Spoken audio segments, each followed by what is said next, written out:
Good evening. Welcome to TDM Talk Show. The World Bank estimates that the COVID-19 pandemic has pushed an additional 88 million to 115 million people into extreme poverty this year. While being one of the richest regions in the world, Macau is not spared.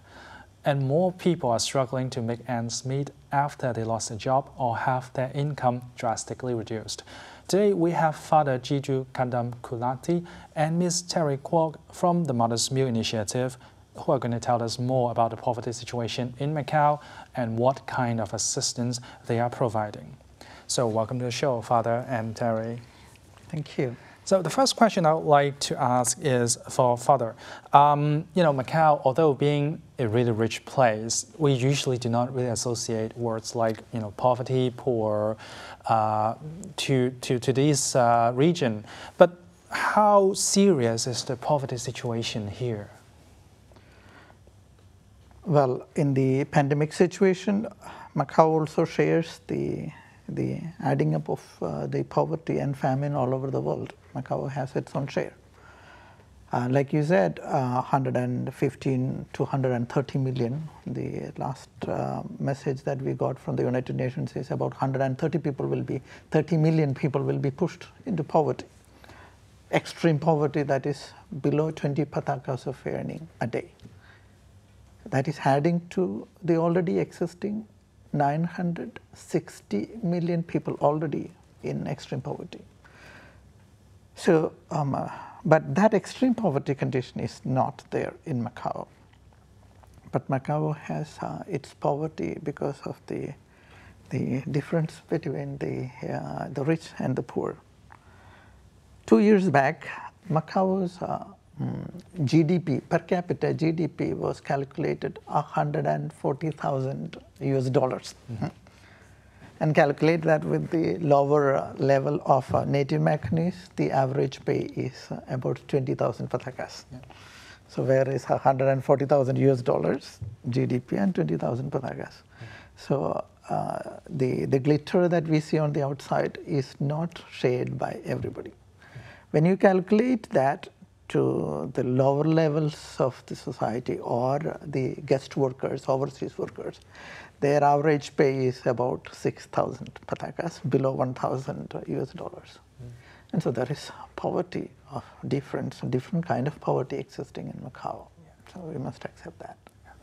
And for Terry, when you are providing service to those who are less fortunate, what have you observed in terms of the poverty here in the SAR? In the very beginning, we find out from the media that hundreds of the non-resident workers lost their jobs and consequently stranded in Macau. And also, in addition, many Macau locals lost their job too. Even some might keep their job, but only earning half of the monthly salary. And I know the government have assisted the Macau locals with the subsidies and other assistance, but it seems it's not enough. And it doesn't mean all the people are well fed.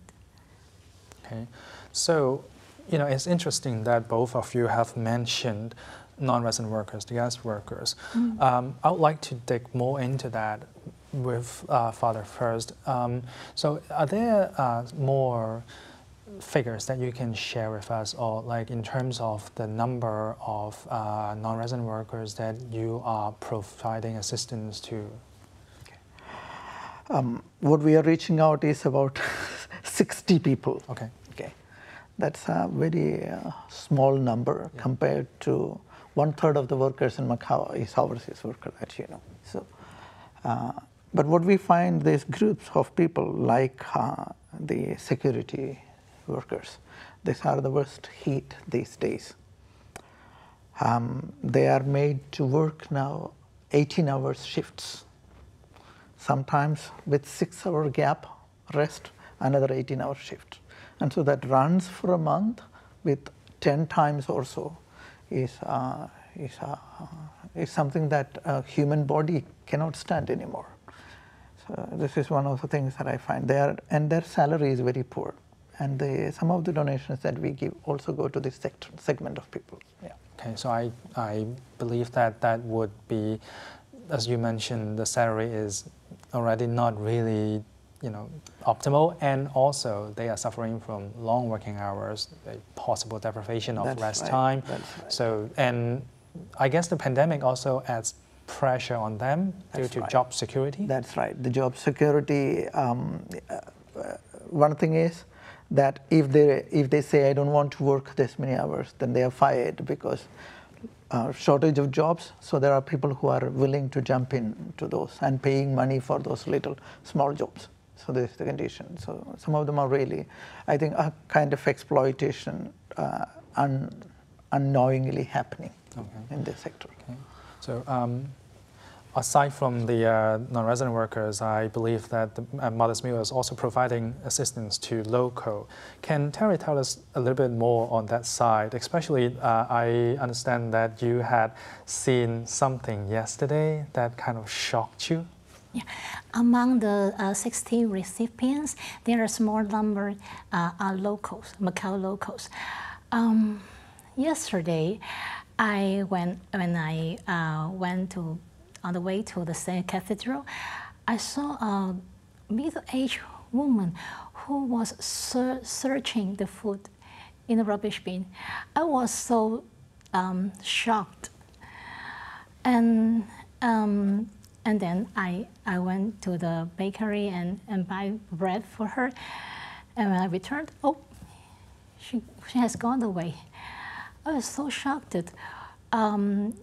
Actually, it will not happen in Macau, right? But it seems that the pandemic, many people are affected deeply. Mm-hmm. Are there some potential recipients that actually are not reachable by the government or other charitable organizations? I believe that there may be some people who are slipped through the net of charity. Okay. Mm-hmm. Are there some particular examples? The first food distribution of Mother's Meal, a little kid came to us for help because his father has just passed away, so sad, and his mother is not Macau resident. She cannot get any subsidy or assistance from the government. They had a very, very hard, difficult time. And then we promised to provide him the food kits every month until next summer. Okay. That's all we can do for him. So there are actually people that are kind of left behind, so to speak, that no one actually knows that they need help in Macau. Exactly. Yeah. So, talking about the Mother's Meal initiative, I understand that it started in India. That's right. And then, Father, you brought it to Macau, and now you are bringing, and you and the Mother's Meal is actually going to Uganda, right, and also to Nepal. Okay. Why would you, and actually, why would the initiative want to come to Macau in the first place, given that, as I mentioned earlier on, that Macau doesn't seem to be a place that needs help? Yeah, how we teamed up with the team in India is because we already have been working together, engaging in crisis management even earlier. Mm-hmm. So when there was a problem in the earthquake in Nepal 5 years back, then we teamed up together from India, from here, and then from here a lot of people supported. And then we built schools there, and we kept aiding them for a long period of time. Even now, that goes on. We also then, when there was flood in India, then we also supported from here, reconstructing houses. We keep building houses. Even now, total building of houses has reached over 40 or so now, from that time onwards. When there was a problem in Mozambique, we intervened. Mm-hmm. When there was a problem, even last week there was a problem in Honduras, we sent money. So crisis management, when there is a crisis, we teamed up together. So this was naturally part of being Mother's Meal, also being founded together with the Indian team. Yeah. But what do you see in Macau that actually attracts you to start the service here? Yeah. while I was working with the English community in St. Lawrence Church, I came to know personal stories of many, many people working here.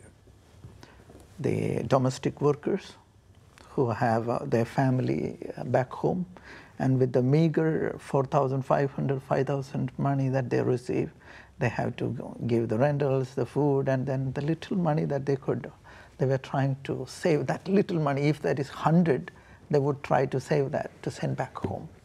And so when the pandemic began, we suddenly saw people were just left jobless and could not go back, practically stranded in Macau, without food, without sufficient means to pay for the rentals. So that is when we thought we should bring this also to Macau.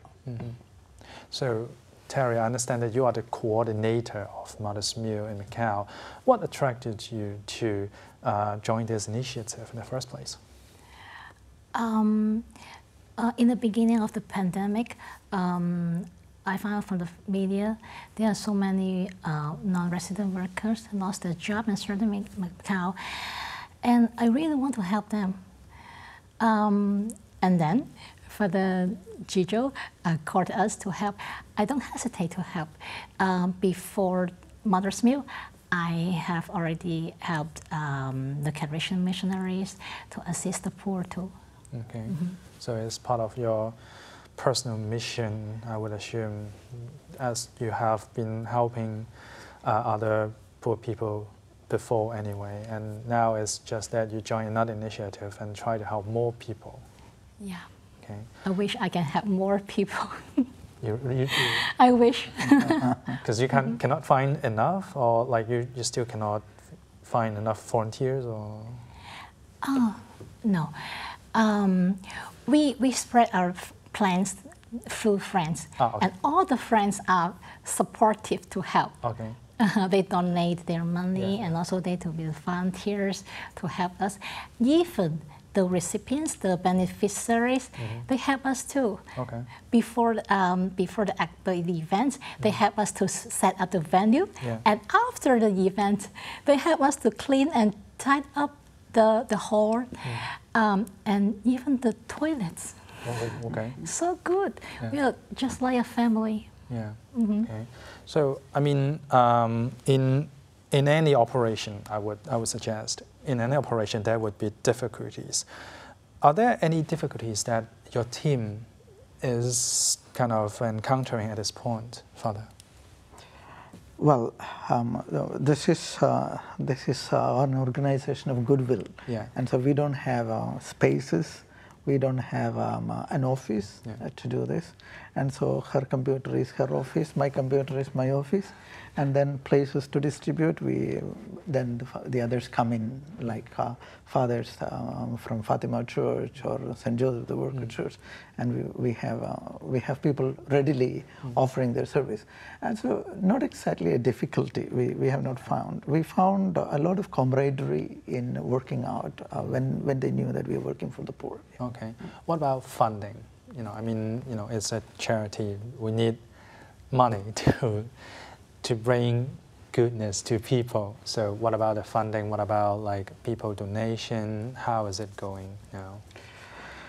Well, most of the fundraising activity or the developmental activity was from Terry and team, the three of them and the team. Yeah. Through their friends, they sent the messages. Of course, we used other channels like Okladim and other media we were using for spreading the word. And so the funds started trickling into the bank account from people that we do not know. Many people started donating like that.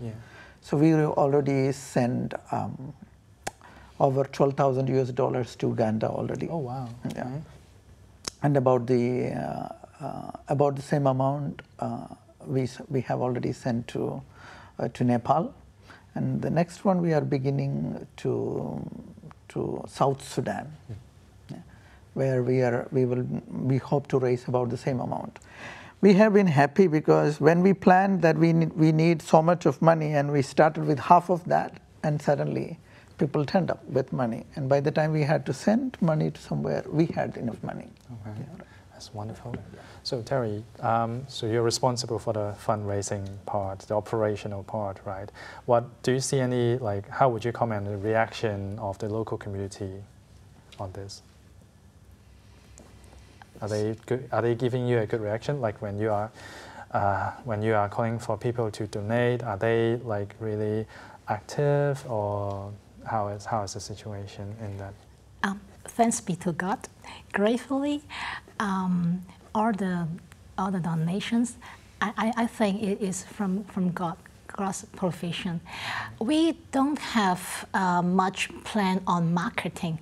We just spread our plan to through our friends, through Facebook, through WeChat, WhatsApp, and then they don't hesitate to donate.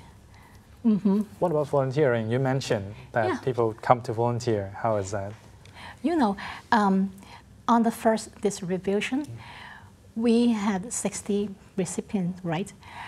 And then we have 70 volunteers from the age of 3 up to 80 years old. Wow, okay. So there are more volunteers than the people that are trying to help. That is wonderful, actually. Yes. We had a school come and join for that, right? Really? Yeah. Yes. Which was a school that joined for the students, volunteers from a school. Students joined for the St. Paul's School. St. Paul's School joined. St. Paul's School. Oh, St. John Bosco? Primary school. Okay, that is wonderful. Are they? Did you tell them about the event, or did they just learn it from maybe your Facebook or claim? I told one of their teachers, and then he brought about 10 students to come to help to pack the food kits and also sing the holy song to the recipients, and also help to clean and tidy up the hall. Then it seems that the local are really responsive to this kind of initiative, isn't Positive, it? positive. Yeah, very positive.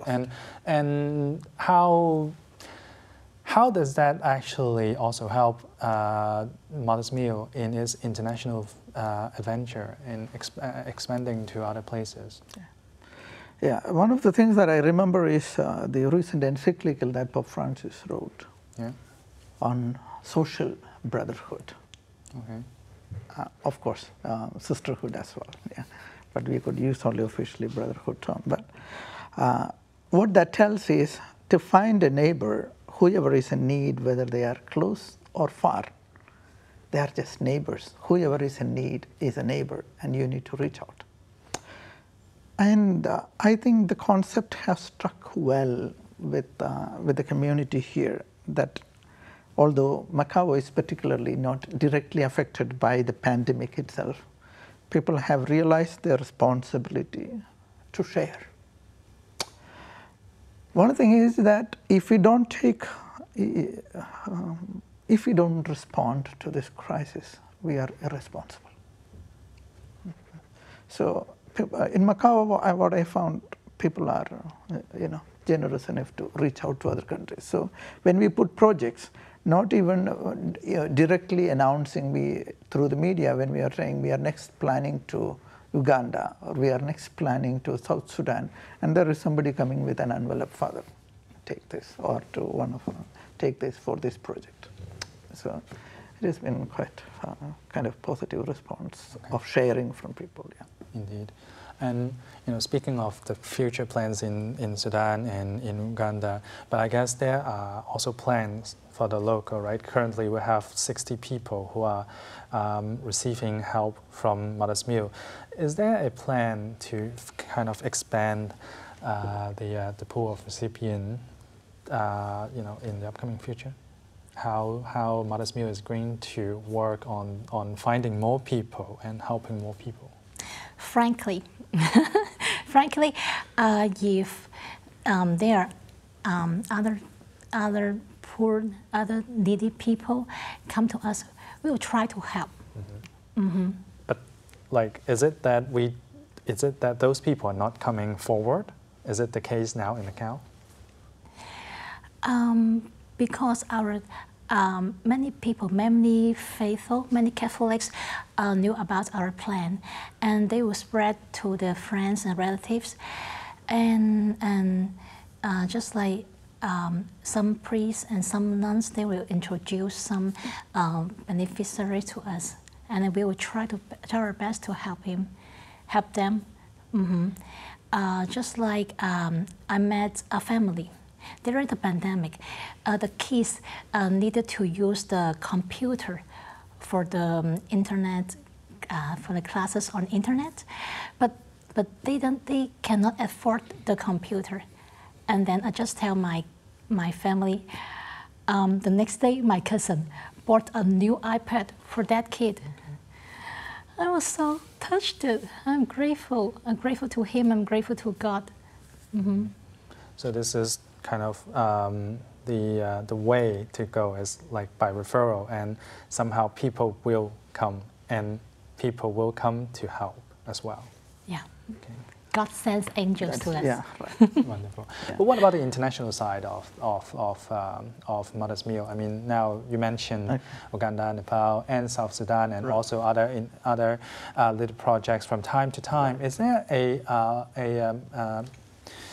plan, like an idea on how, or even goals that Mother's Meal has set that it want to expand to what extent? Okay. The concept is a family adopts another family. Okay. So the number of needy families is of course less than the number of affordable families. So we invite a family, why don't you take care of another family? This is the way it has gone in India and in other places in Nepal. So we are inviting them to donate for taking care of a family, and we are planning to connect the family that somebody is donating. So this is the next level of the project of expansion. And how do we reach out to these places? Being part of the Catholic Church, we already have a network remaining there. At any time, we can call them into active positioning. So. For me, as a clinician, we have people working in Nepal, we have people working in South Sudan, in Uganda, in India, and wherever we plan to reach, we have people working there. We are working in 67 countries. And so it is wherever most needed. This is one of our mottos. Urgent. Wherever is urgent, we launch in there. So this is how we took our time to think about South Sudan, which is very badly hit. The condition in South Sudan right now is an average family has 7 to 8 members. And the earning members in that family are only 1 or 2. And so many people depending. And so they will not, many of them do not have 1 square meal a day. So we chose South Sudan. But how do we work with them? There are priests working in the local areas who are familiar with the families that are needy. And so they work with their own leaders there and choose the families. So in Uganda, we have chosen 50 people are supported from Macau, and another 50 more supported from India. So there are 100 families taken care of there. In Uganda, we will start with 50 families now, but we hope to expand also with other donations coming in. The moment we have other people taking care of a family-to-family connection, there will be more people coming in. But then the amounts sent to different countries are not the same. For example, Macau, we are calculating 200 patakas per month per person. But the kit has reached now, it's nearly 300 plus, the kit, because people contributed with materials and also we were able to give additional. So that's about $30. In Uganda, we are calculating $25 per person. In South Sudan, we are planning $50 US per packet. The reason is the families are larger, and so they need more food, and so we are envisaging. But then this, we are not living in the fool's paradise to tell that this is sufficient for a family. No. There may be one or the other person working there, and then that may be sufficient enough for 2 weeks or 3 weeks. What we are doing is to augment their current income. So we are not supporting somebody absolutely. Yeah. Okay. So I hope that there will be more people coming forward, both to seek help and also to provide help. Thanks again for both of you to come and share with us this great news of helping others. And as Christmas is also coming, I think it's also a time for you to try helping others and spread the warmth. That's all for today's talk show. Thank you for watching. See you next time.